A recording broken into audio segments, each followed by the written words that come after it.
Olá, você acompanha a partir de agora na edição de hoje do Nazaré Notícias. Começa a obrigatoriedade da revisão biométrica para 2018. Conheça os órgãos públicos do Pará que irão paralisar as atividades. Vamos saber como ficam as chuvas na Amazônia no mês de abril. As vagas remanescentes do programa Universidade para Todos. Vamos conhecer a primeira aviadora paraense. E na entrevista de hoje vamos falar sobre doação de órgãos. Hoje é quinta-feira, 30 de março e o Nazaré Notícias já está no ar.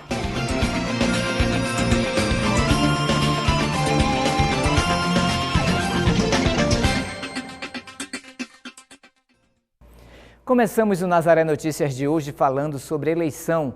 No período em que o voto torna-se um instrumento contra a corrupção, escolher um candidato que atenda à necessidade da comunidade é de grande importância e, para isso, a atualização dos dados e dos mecanismos para a eleição é necessária. Neste sentido, desde ontem começou a obrigatoriedade da revisão do eleitorado de Belém. A revisão biométrica tem sido feita desde novembro do ano passado de forma ordinária e já alcançou 9,3% dos eleitores belemenses. Seu Luiz aproveitou a viagem e veio logo resolver sua vida eleitoral. Fazer logo fazer adiantamento, né? Não adianta esperar sair do tumulto depois. Seu Pedro pensou da mesma forma, aproveitando o conforto e a agilidade do serviço. Isso, justamente, para não deixar para último dia, né? Belém tem 1.040.000 eleitores. Desse total, 94 mil já fizeram a biometria. O procedimento é obrigatório e deve ser feito até março do ano que vem. Para facilitar a vida do eleitor, o TRE disponibilizou o agendamento. Todos os nossos postos atualmente eles são por agendamento pela internet. Então o eleitor que quiser ser atendido, ele tem que entrar no nosso site do TRE, fazer lá o agendamento. Ele escolhe o dia e a hora que ele vai ser atendido. Assim não vai ter aquele problema do eleitor ficar por 3, 4 horas aguardando ser atendido, né? Ele chega, espera alguns minutinhos e logo ele recebe o título. A coleta de dados biométricos é simples e não demora. Após o agendamento no site www.tre-pa.jus.br, o eleitor deve comparecer na unidade de justiça eleitoral ou no posto de atendimento para o qual escolheu ser atendido e levar qualquer documento original com foto. Para rapazes que irão tirar o título pela primeira vez, é obrigatória a apresentação da certidão de reservista. Qualquer atendimento na Justiça Eleitoral, né, tem uma documentação básica, que é um documento oficial, preferencialmente com foto, mas também pode ser sem foto, como a certidão de nascimento ou de casamento, e um comprovante de residência atualizado. Se o eleitor tiver o título de eleitor antigo, a gente pede que ele traga para a gente recolher e inutilizar, porque ele vai levar um título novo, né? E aquele antigo perde a validade a partir de então. O atendimento tem duração máxima de 20 minutos e a orientação do TRE é não deixar tudo para a última hora. Nós temos um prazo considerável para fazer revisão em Belém, né? São mais de 1 milhão de eleitores que a gente tem que fazer aqui em Belém. E por isso o prazo é um prazo elástico, mas mesmo assim a gente recomenda para o eleitor não deixar para a última hora. Amanhã, servidores de 5 órgãos públicos do Pará irão paralisar as atividades em protesto contra a falta de reajuste salarial. E, de acordo com o movimento, a ação é uma forma de pressionar o governo do estado do Pará a apresentar uma proposta de melhoria salarial. Entre as principais reivindicações dos servidores estão reajuste salarial de 20%, também um aumento de R$ 200 no auxílio alimentação de todas as categorias, o fim do processo seletivo simplificado e também a realização de concursos públicos. Além da paralisação, nesta sexta-feira acontecerá um ato em frente à Secretaria Estadual de Administração, buscando pressionar o governo para abrir as negociações da mesa de aumento salarial de 2017. Caso as pautas não sejam atendidas, os sindicalistas planejam uma greve geral. Caroline Guimarães para o Nazaré Notícias. E agora vamos falar de emprego. O estado do Acre contabilizou a perda de 244 postos de trabalho com carteira assinada durante todo o mês de fevereiro. Os números fazem parte do Cadastro Geral de Empregados e Desempregados divulgados pelo Ministério do Trabalho. O levantamento mensal apontou que no mês passado, os mais diversos setores econômicos contrataram um total de 1.996 trabalhadores. No entanto, na outra ponta, 2.240 pessoas foram desligadas do trabalho. A agropecuária foi a área que mais registrou perdas, com destaque negativo também para o comércio e o setor de serviços.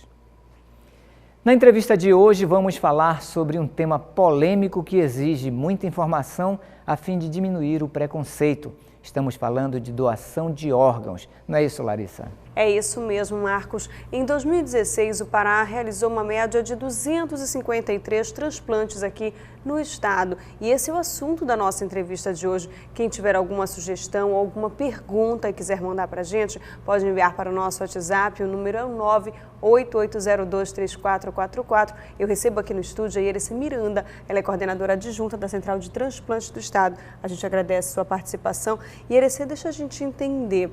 Quando as pessoas falam assim, 253 transplantes realizados no estado. Esse é um número considerado positivo ou negativo para a central? É um número considerado razoável, mas que ainda está muito aquém, né, da lista de espera de receptores, que é muito extensa, né?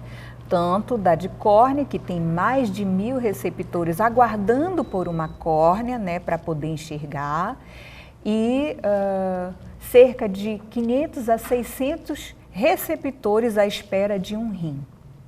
O estado só faz rim e córnea?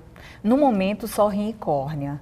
Estamos com 2 estabelecimentos de saúde, 2 hospitais, pleiteando a autorização para realizar transplante de fígado. Em breve teremos o transplante de fígado. E o que acontece, Irecê? Por que a gente vê uma grande dificuldade nesse momento de doação de órgãos, quando se fala em transplantes de modo em geral? Bom, os transplantes, eles só vão aumentar se aumentarem as doações.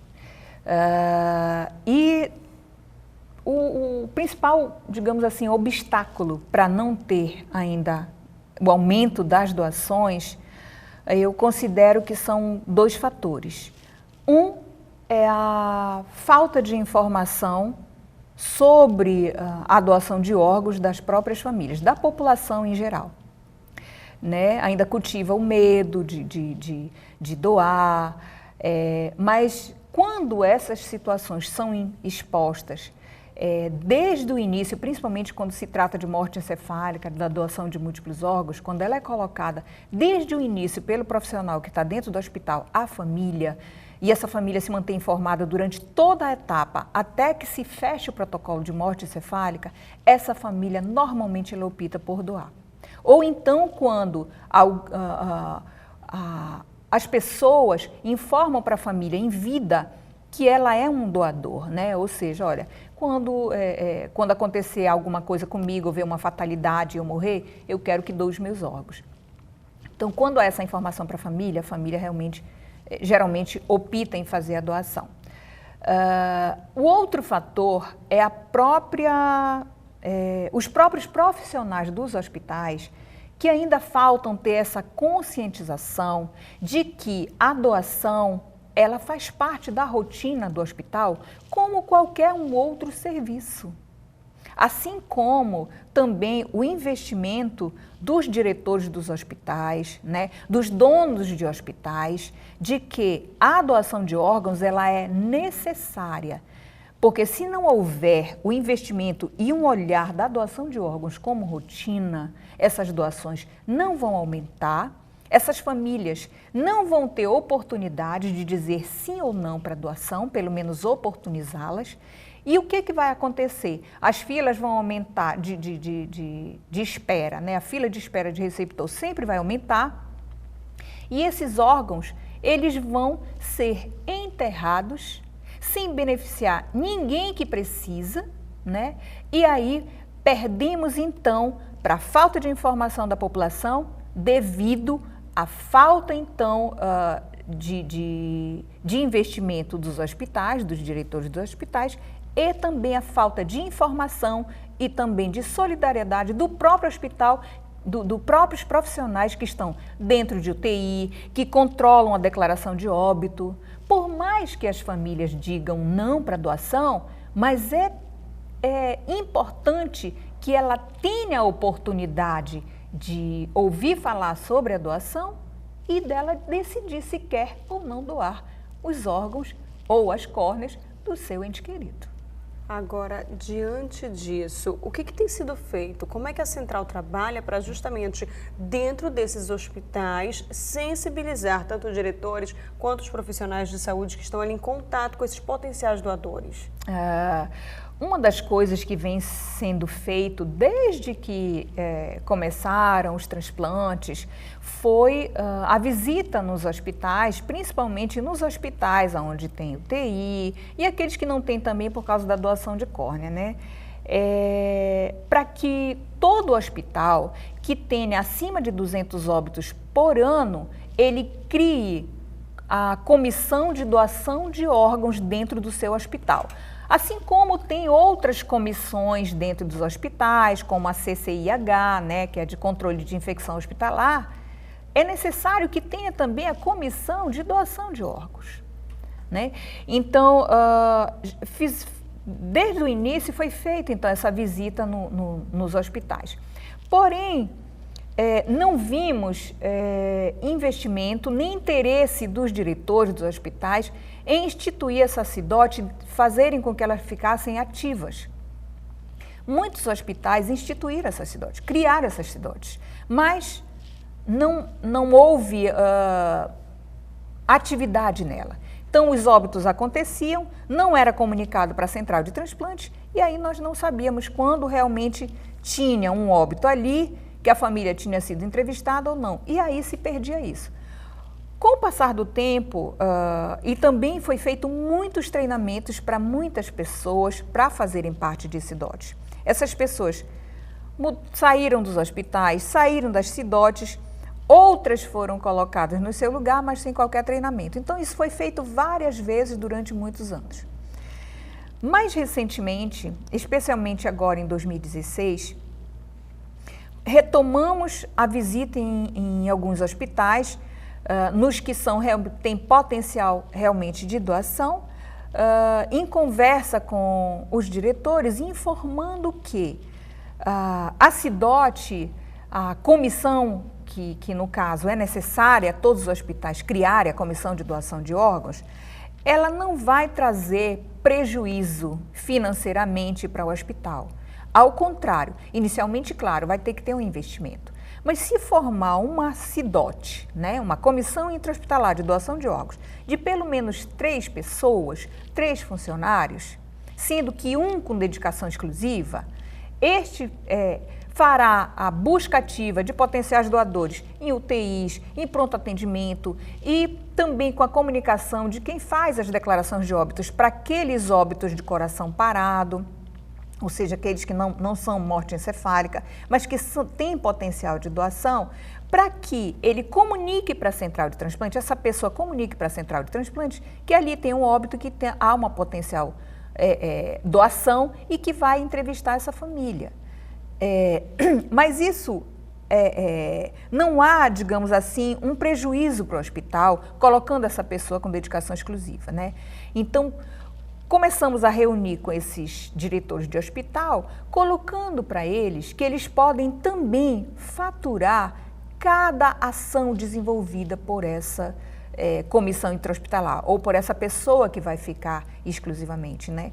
Então, e essa verba é federal. Quando ele começa a fazer esse faturamento, ele vai poder faturar por cada entrevista familiar que é feita no momento, né, da doação, no momento que há um óbito, que vai conversar com a família, se quer ou não doar, ele pode faturar, fazer esse faturamento, né, da entrevista, ele pode faturar várias ações.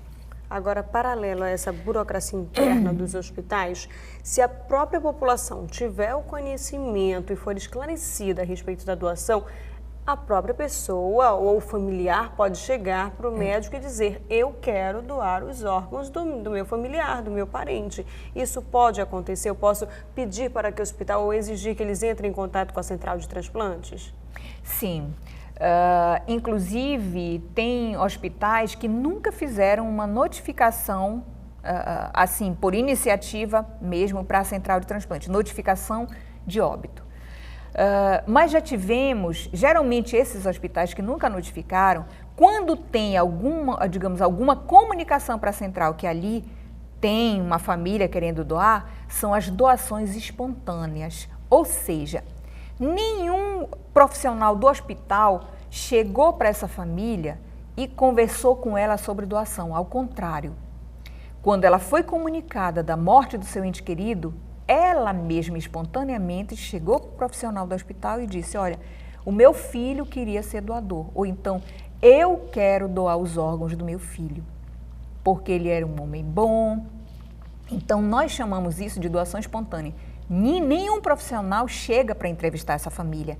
Essa família que chega espontaneamente diz que quer fazer a doação.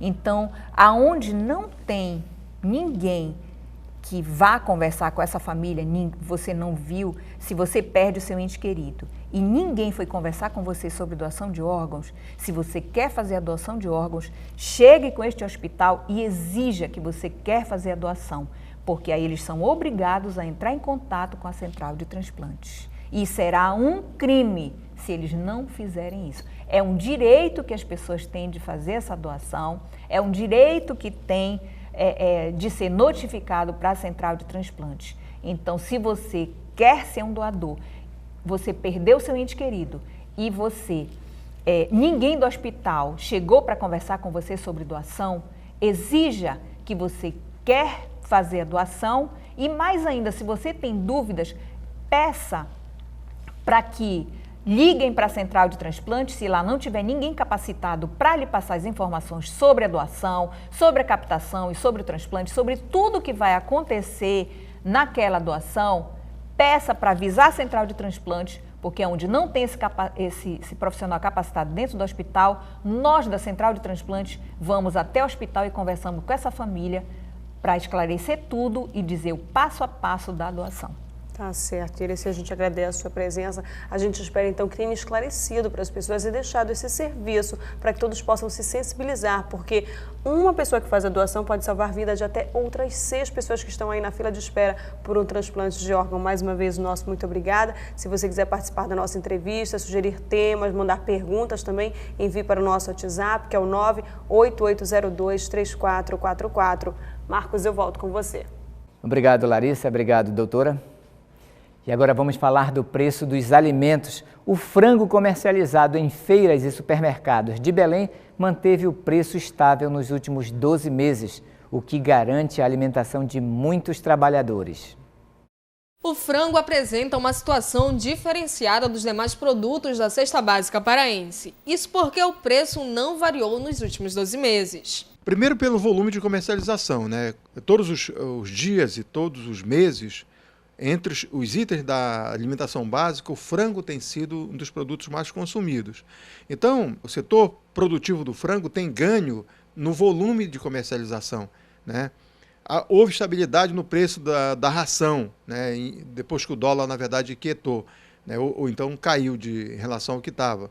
Então, isso fez com que não tivesse necessidade de ter um aumento no preço do frango. Então, isso é uma coisa boa, porque mesmo com uma dificuldade maior de poder aquisitivo, muitas pessoas puderam se alimentar adquirindo frango. O Pará produz cerca de 300 mil toneladas de pescado por ano e está entre os maiores produtores do Brasil, disputando o pódio com Santa Catarina. Mesmo assim, o peixe é muito caro. Isso porque, segundo o Diese Pará, o estado não tem entreposto para estocar o produto e assim equilibrar o preço. O peixe dispara em aumentos e a carne permanece cara mesmo depois da operação carne fraca. Na hora de colocar tudo na ponta do lápis, levando em consideração a carne 7% mais cara e o peixe ultrapassando 10% de aumento, o que fica mais viável para o bolso do consumidor é o frango. E nos últimos 12 meses, enquanto a inflação gira em torno de 5% hoje, o frango teve reajuste praticamente de zero, seja o congelado, seja o resfriado. Se nós compararmos isso aí com a carne, que subiu mais de 7%, e com o peixe, que subiu mais de 10%, o frango é uma alternativa mais barata comparando com a inflação. Mesmo se ele tivesse tido reajuste, ainda é a alternativa mais barata. Muitos consumidores preferem o frango e Débora garante que não é só pelo preço. Porque é mais gostoso também. Indígenas de 4 etnias da região do Xingu ocuparam a sede da FUNAI em Altamira, no sudoeste do Pará, nesta quarta-feira. Após 8 horas de ocupação, eles decidiram deixar o prédio da fundação, mas permanecem mobilizados em frente ao local. Cartazes foram colocados na frente do prédio. Os indígenas são contra um decreto do governo federal que extingue mais de 200 cargos da FUNAI em todo o país. Só em Altamira, o número de servidores reduziria de 23 para 14. O decreto entra em vigor já a partir de hoje. Os manifestantes informaram que teriam recebido um comunicado de Brasília pedindo um prazo para a redefinição da situação em Altamira. Para garantir a quitação sem multas, os veículos com placas de finais 42, 52 e 62 deverão ter o licenciamento anual pago até amanhã, dia 31 de março. O boleto da taxa de licenciamento está disponível no site do Departamento de Trânsito do Pará, onde também é possível fazer um levantamento prévio para saber qual o valor que deverá ser pago.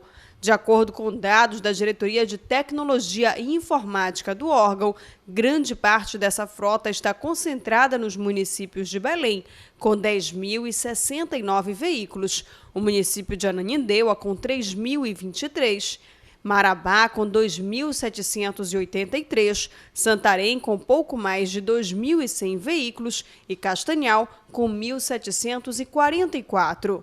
O órgão alerta que o condutor que for flagrado com o licenciamento atrasado terá que pagar multa no valor de R$ 293,47, receberá 7 pontos na carteira de habilitação e terá o veículo removido ao parque de retenção. E vamos voltar a falar sobre eleição.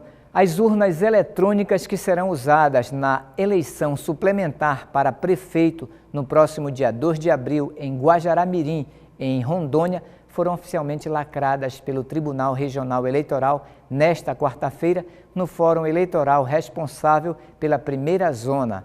No total, foram lacradas 150 urnas, sendo que 95 serão utilizadas diretamente nas seções das áreas urbanas e rural. Já as demais são para contingência. Segundo a coordenação de logística do TRE, o processo de lacração é o que deixa as urnas prontas para o dia da votação. Nos últimos 12 meses, mais de 200 casos de tuberculose foram registrados no estado do Acre. Para controlar a doença, o estado inicia amanhã uma campanha de combate. Só no ano passado foram 255 casos de tuberculose notificados pela Secretaria Municipal de Saúde de Rio Branco. O número equivale a um crescimento de 11,8% com relação ao ano de 2015, que registrou 228 casos da doença. Ainda de acordo com os dados divulgados pela Secretaria, apesar do aumento no número de casos, a quantidade de pessoas que morreu por causa da tuberculose diminuiu. Em 2016, por exemplo, foram 4 mortes por causa da doença, enquanto no ano de 2015, 9 casos de óbito foram registrados. Apesar de já esperar por esses números, a Secretaria alerta a população para os sintomas da doença, como tosse por mais de 3 semanas, cansaço fácil, febre no final da tarde, dor no peito, emagrecimento e suor noturno. E você pode participar aqui da produção do Nazaré Notícias. Você pode enviar temas com sugestões para as nossas reportagens ou entrevistas. É só enviar para o nosso WhatsApp. O número é o 98802-3444. E aí você informa o seu nome e a sua cidade. E você acompanha ainda nesta edição. Vamos saber como ficam as chuvas na Amazônia no mês de abril. As vagas remanescentes do programa Universidade para Todos. E vamos conhecer a primeira aviadora paraense. Voltamos com o Nazaré Notícias e agora vamos falar sobre o clima. Os primeiros 3 meses de 2017 apresentaram maior volume de chuva do que o previsto. Com o mês de abril se aproximando, é bom estar preparado para o clima de um dos meses mais chuvosos do ano. mês de março está chegando ao final e para o belenense vai ficar marcado como um dos mais chuvosos. Nós tivemos um mês de março bastante chuvoso. No mês de março choveu 610 milímetros. Esse valor é um valor acima do normal, choveu 24% a mais do que era esperado no mês de março, né, do que normalmente ocorre. Na verdade, a gente já vem de um início de período chuvoso, desde janeiro, fevereiro, com elevados volumes de chuva. Além da zona de convergência intertropical, conhecida por aqui como inverno amazônico, o volume de chuvas acima da média teve outro motivo: o aquecimento do Oceano Atlântico. A zona de convergência tropical teve um combustível a mais, uma forçante a mais, que é a questão de áreas mais aquecidas na região do Oceano Atlântico, né? Na faixa tropical e no Atlântico Sul. Então, essas áreas de aquecimento, eles reforçam a atividade da zona de convergência intertropical, fazendo com que tenha mais chuvas na nossa região. Não, isso não foi exclusividade só da região metropolitana, a região do Marajó também teve elevados volumes de chuva. Então, essas áreas de aquecimento fizeram com que a zona de convergência intertropical atuasse muito mais fortemente na nossa região. E não foi só a região metropolitana que apresentou chuva acima do previsto. Nós tivemos chuvas acima do normal no Marajó, na região metropolitana de Belém, em alguns pontos do sudoeste paraense, mais na parte norte do sudoeste paraense, pegando ali a região de Aveiro, Rurópolis. E tivemos também chuvas abaixo do normal na parte mais ao sul do estado. Embora tenha tido chuvas, ocorrido chuvas durante esse período chuvoso, mas nós tivemos algumas áreas com chuvas abaixo do normal. Desde que o ano começou, o belenense já sai de casa preparado para a chuva. E no mês de abril a rotina não deve ser tão diferente assim, até porque o mês que está chegando é um dos mais chuvosos do ano. Mas, diferente dos 3 primeiros meses de 2017, a previsão é que o volume de chuva não seja maior do que o previsto. No mês de abril, na região metropolitana de Belém, no Nordeste paraense, na região do Marajó e também na região do Baixo Amazonas, é uma região em que ainda há bastante chuva, os volumes de chuva ainda são elevados. Então é esperado ainda um abril com bastante chuva, eventos com chuvas com trovoadas à tarde, alguns dias pode também ter aquele amanhecer um pouco mais chuvoso. Isso por conta ainda da atuação da zona de convergência intertropical, que ainda é um período onde esse sistema meteorológico atua. Então a gente ainda pode esperar um mês de abril chuvoso, sendo que as chuvas ocorrerão dentro da normalidade, porque nós não temos indícios de que vão ocorrer áreas de aquecimento anômalos nos oceanos adjacentes, tanto no Oceano Atlântico quanto no Oceano Pacífico. Então vamos esperar um abril dentro da normalidade, ressaltando que essa normalidade para a nossa região ainda é uma normalidade de um período chuvoso. E agora você acompanha a previsão do tempo para esta sexta-feira em alguns municípios da Amazônia.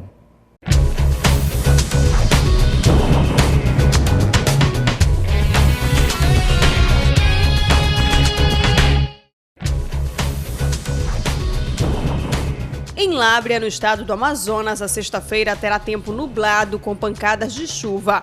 Os termômetros marcarão a mínima de 23 graus e a máxima de 34. No município de Paragominas, no nordeste do Pará, o tempo poderá ficar encoberto com possibilidades de chuva forte. A temperatura mínima inicia em 24 graus e a máxima pode chegar a 29. Em Juína, no Mato Grosso, o tempo fica fechado nesta sexta-feira. Há possibilidade de chuvas em áreas isoladas. A temperatura fica entre 25 e 28 graus.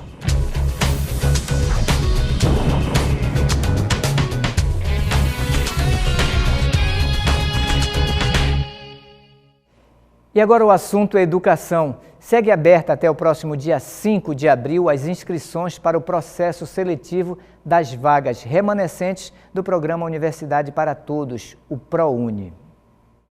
Podem concorrer professores da rede pública e estudantes que fizeram alguma edição do Exame Nacional do Ensino Médio a partir de 2010. O candidato não pode ter nota 0 na redação e precisa ter tirado, no mínimo, 450 pontos na média do exame. Os estudantes que não estiverem matriculados em instituições de ensino superior podem se inscrever até o dia 5 de abril e até 5 de maio para os já matriculados. Para este semestre, há 84.982 vagas remanescentes.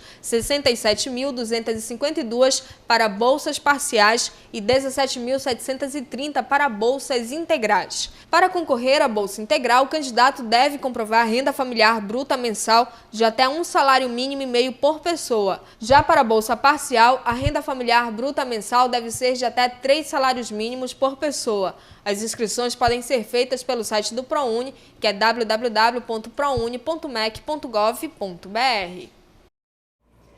E ainda falando sobre educação, a Universidade do Estado do Pará abre inscrições hoje e sexta-feira, aqui mesmo em Belém, para o curso livre de música que integra o projeto Música na Comunidade. Serão 155 vagas distribuídas nos turnos da manhã, tarde e noite. Segundo a UEPA, o preenchimento das vagas será feito por ordem de inscrição até o número disponível.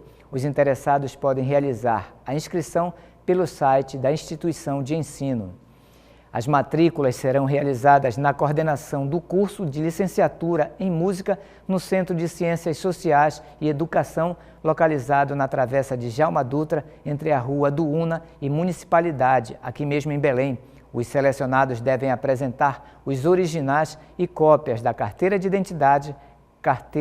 identidade do responsável, no caso de menores de idade, e comprovante de endereço com CEP. Os candidatos aprovados na segunda etapa do concurso para a Polícia Militar do Pará devem ficar atentos à alteração para a realização do teste de aptidão física em Santarém. A repórter Mayra Leal tem mais informações. Marcos, os testes de aptidão física serão realizados agora no 8º Batalhão de Engenharia de Construção, que fica no quilômetro 10 da rodovia BR-163, a Santarém-Cuiabá. Para o candidato saber o dia e horário exato que ele deve comparecer para fazer o seu TAF, ele tem que consultar o site da FADESP, que é a organizadora do concurso. Mas lembrando que os testes ocorrem entre o período de 1º a 9 de abril. Mayra Leal para o Nazaré Notícias. E agora o assunto é saúde. Dados do novo informe epidemiológico da Secretaria Estadual de Saúde aqui do Pará mostra que houve queda no número de dengue em relação ao mesmo período do ano passado. O combate ao mosquito transmissor da doença continua sendo a melhor forma de prevenção. Os dados do 4º Informe Epidemiológico de 2017 apontam queda de 66% dos casos de dengue em relação ao mesmo período do ano passado. Até 12 de março foram registrados pouco mais de 1.000 casos de dengue, 89 de zika e 1.073 de febre chikungunya no Pará. O município de Parauapebas está no topo do ranking de casos confirmados da doença, com 173 registros, seguidos de Marabá, com 127 casos, e Anapu, com 106. Belém registrou 2 casos confirmados para a doença. Em todo o estado, não houve registro de mortes por dengue neste ano e nem em 2016. A Secretaria de Saúde informa ainda que faz o monitoramento dos 144 municípios que receberam incentivo do Ministério da Saúde para a vigilância e controle de dengue, além de distribuir às prefeituras o inseticida responsável pelo controle do mosquito transmissor. O programa Música na Comunidade da Universidade do Estado do Pará está com inscrições abertas para oficinas de canto e coral, teoria musical, flauta doce e violão. E para participar, não precisa ter conhecimento prévio em música. As oficinas são ministradas pelos alunos do último semestre do curso de licenciatura em música da UEPA, uma forma de estimular a prática da docência ainda na universidade. Paulo é um dos que ministram a oficina de canto coral, um curso que ajuda na técnica vocal. E o luar será você, ardente de paixão, que raia no meu coração. Muitas pessoas que procuram a oficina de canto coral é aquelas pessoas que têm vontade de cantar, ou que já cantam na noite, ou que utilizam a voz, né, no seu dia a dia e querem saber como cuidar, enfim. Aí, basicamente, a gente vai falar sobre isso na oficina, sobre o cuidado vocal, sobre técnica vocal, ajuste vocal, né, pessoas que ainda não sabem qual a sua classificação vocal, então a gente vai tratar também sobre classificação vocal e também envolver repertório musical.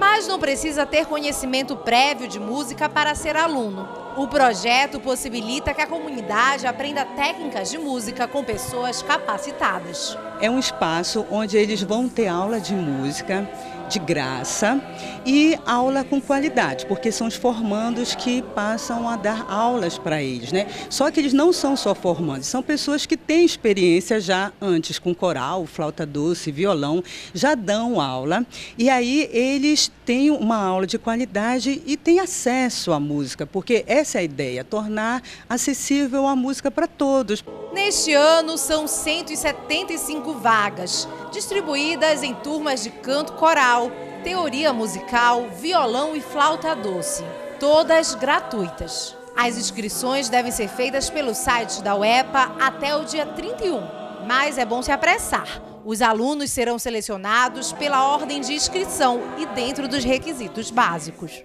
Os requisitos são apenas idade, né? A flauta doce a partir de 9 anos, violão a partir de 12 e a teoria musical e o canto coral a partir de 16, porque já funciona no turno da noite.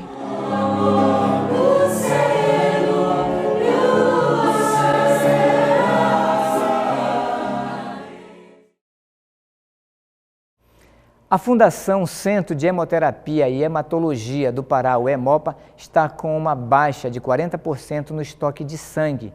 O Hemopa coleta 5.000 bolsas de sangue por mês e envia para 200 hospitais aqui no Pará, além de atender mais de 1.000 pacientes hematológicos na própria sede. Dentre as pessoas atendidas na instituição, a maioria é portadora da anemia falciforme, uma doença hereditária caracterizada por alteração dos glóbulos vermelhos do sangue.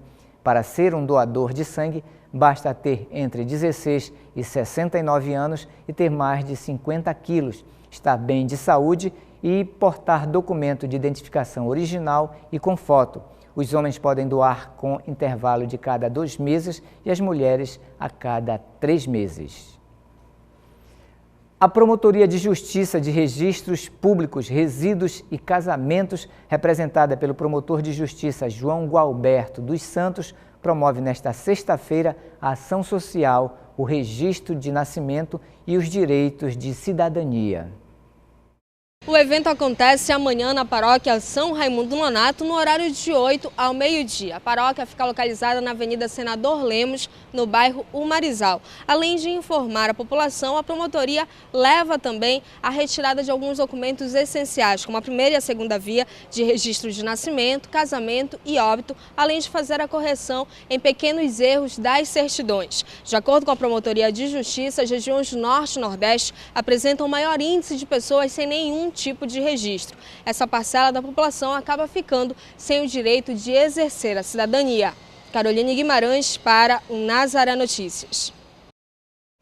E agora uma boa notícia para o consumidor de energia elétrica. A partir de abril, a conta de energia vai ter desconto. A Agência Nacional de Energia Elétrica admitiu que houve mais de uma cobrança errada durante 7 anos. Os consumidores paraenses terão um desconto de 7,38% na conta do mês de abril. A devolução ocorrerá porque o custo da energia proveniente da termoelétrica de Angra 3, no Rio de Janeiro, foi incluído nas tarifas do ano passado, mas a energia não chegou a ser usada porque a usina não entrou em operação. O valor total a ser devolvido será de 900 milhões para consumidores de todo o Brasil. No Pará, a devolução será feita em uma única parcela, por meio de redução tarifária a ser implementada em 1º de abril. Portanto, a partir do dia 1º de maio, as tarifas de energia a serem cobradas aos consumidores não estarão com nenhum valor relativo ao pagamento de Angra 3. E na última matéria de hoje, vamos buscar na memória a primeira aviadora paraense. Ela atuou em um espaço marcado pelo trabalho masculino. Uma mulher forte e decidida. Desde muito jovem, se propôs a fazer o que lhe trazia felicidade. Não havia limites para o desafio. Pela imprensa, os pais souberam que a filha Odele havia tirado seu brevet, a licença para voar. E foi assim que ela realizou o seu primeiro sonho. Não foi bem profissão, era como fosse o esporte, dedicar o esporte à aviação. Depois de concluir o curso, Odélia foi convidada para trabalhar no Rio de Janeiro. Porque eu ganhei o emprego, como eu falei, no Coronel Junari, ele me deu um emprego no território do Amapá. E eu agradeci, eu só aceitaria se eu solasse avião maior e fizesse o curso de paraquedismo. Aí ele concedeu, e esse é o meu primeiro passar em Belém, vou ao dentista, ver se tem problema, depois eu vou para o Rio. Mas ela nem chegou a ocupar o cargo. Na vinda para Belém para fazer o check-up da saúde, uma nova aventura começou. Só que aqui eu fui convidada pelo general para ir a uma festa na Assembleia Paraense, o Vale das Flores, dia 31 de maio de 55. E eu não queria só com um desconhecido, eu convidei o enteado da minha tia, né, Lucimar Ferreira, para me acompanhar.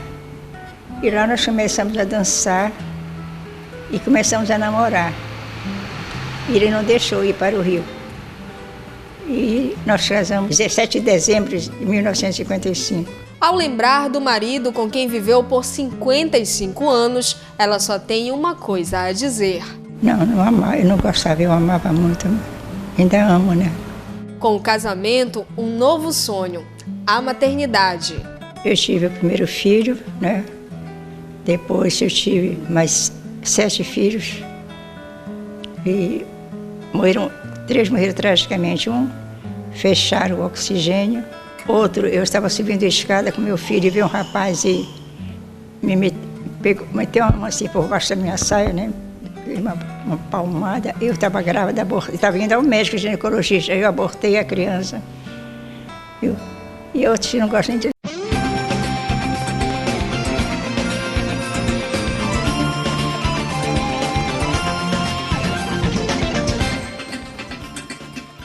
Olá, você acompanha a partir de agora na edição de hoje do Nazaré Notícias.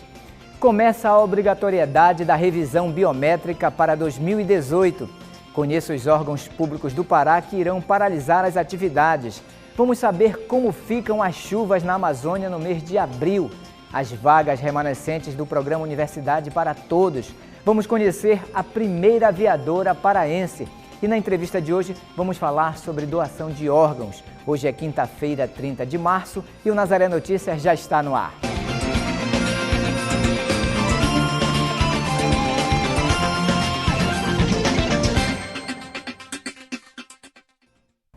Começamos o Nazaré Notícias de hoje falando sobre eleição.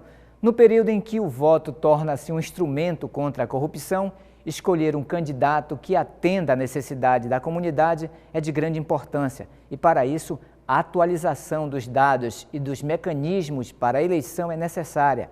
Neste sentido, desde ontem começou a obrigatoriedade da revisão do eleitorado de Belém. A revisão biométrica tem sido feita desde novembro do ano passado de forma ordinária e já alcançou 9,3% dos eleitores belemenses. Seu Luiz aproveitou a viagem e veio logo resolver sua vida eleitoral. Fazer logo adiantamento, né? Não adianta esperar sair do tumulto depois.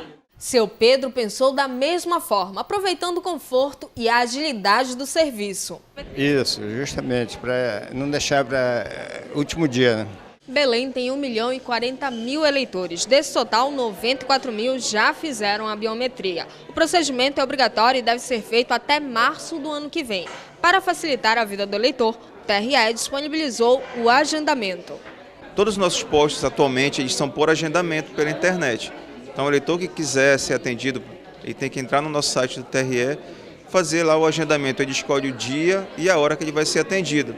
Assim não vai ter aquele problema do eleitor ficar por 3, 4 horas aguardando ser atendido, né? Ele chega, espera alguns minutinhos e logo ele recebe o título. A coleta de dados biométricos é simples e não demora. Após o agendamento no site www.tre-pa.jus.br, o eleitor deve comparecer